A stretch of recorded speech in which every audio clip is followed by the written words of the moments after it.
بسم اللہ الرحمن الرحیم۔ آج نہج البلاغہ میں سے مولا امیر المومنین علیہ السلام کا خطبہ نمبر 16 آپ لوگ سنیں گے۔ جب مدینہ میں آپ کی بیعت ہوئی تو فرمایا، میں اپنے قول کا ذمہ دار اور اس کی صحت کا ضامن ہوں۔ جس شخص کو اس کے دیدہ عبرت نے گزشتہ عقوبتیں واضح طور سے دکھا دی ہوں، اسے تقویٰ شبہات میں اندھا دھند کودنے سے روک لیتا ہے۔ تمہیں جاننا چاہیے کہ تمہارے لیے وہی ابتلاعات پھر پلٹ آئے ہیں جو رسول صلی اللہ علیہ وسلم کی بعثت کے وقت تھے۔ اس ذات کی قسم جس نے رسول کو حق و صداقت کے ساتھ بھیجا، تم بری طرح تہ و بالا کیے جاؤ گے اور اس طرح چھانٹے جاؤ گے جس طرح چھلنی سے کسی چیز کو چھانا جاتا ہے، اور اس طرح غلط ملت کیے جاؤ گے جس طرح چمچے سے ہنڈیاں، اور یہاں تک کہ تمہارے ادنا اعلیٰ اور اعلیٰ ادنا ہو جائیں گے۔ جو پیچھے تھے آگے بڑھ جائیں گے اور جو ہمیشہ آگے رہتے تھے وہ پیچھے چلے جائیں گے۔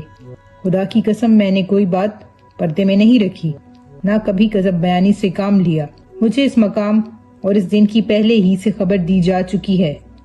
معلوم ہونا چاہیے کہ گناہ اس سرکش گھوڑوں کے مانند ہے جن پر ان کے سواروں کو سوار کر دیا گیا ہو اور بھاگیں بھی ان کی اتار دی گئی ہوں، اور وہ لے جا کر انہیں دوزخ میں پھان پڑیں، اور تقویٰ رام کی ہوئی سواریوں کے مانند ہے جن پر ان کے سواروں کو سوار کیا گیا ہو، اس طرح کہ بھاگیں ان کے ہاتھ میں دے دی گئی ہوں اور وہ انہیں بااطمینان لے جا کر جنت میں اتار دیں۔ ایک حق ہوتا ہے اور ایک باطل، اور کچھ حق والے ہوتے ہیں اور کچھ باطل والے۔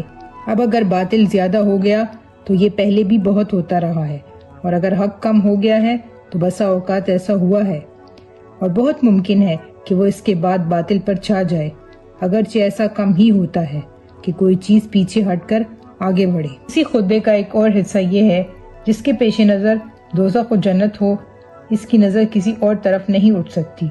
جو تیز قدم دوڑنے والا ہے وہ نجات یافتہ ہے، اور جو طلبکار ہو مگر سست رفتار، اسے بھی توقع ہو سکتی ہے، مگر جو ارادتاً کوتاہی کرنے والا ہو اسے تو دوزخ ہی میں گرنا ہے۔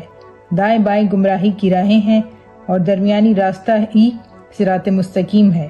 اس راستے پر اللہ کی ہمیشہ رہنے والی کتاب اور نبوت کے آثار ہیں۔ اسی سے شریعت کا نفاذ و اجرا ہوا، اور اسی کی طرف آخر کار باز گشت ہے۔ جس نے غلط ادا کیا وہ تباہ و برباد ہوا، اور جس نے افترا باندھا وہ ناکام و نامراد رہا۔ جو حق کے مقابلے میں کھڑا ہوتا ہے تباہ ہو جاتا ہے، اور انسان کی جہالت اس سے بڑھ کر کیا ہوگی کہ وہ اپنی قدر و منزلت کو نہ پہچانے۔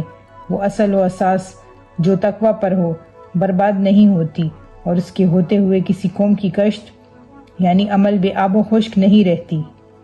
تم اپنے گھر کے گوشوں میں چھپ کر بیٹھ جاؤ، آپس کے جھگڑوں کی اصلاح کرو، توبہ تمہارے حق میں ہے۔ حمد کرنے والا صرف اپنے پروردگار کی حمد کرے، اور بھلا برا کہنے والا اپنے ہی نفس کی ملامت کرے۔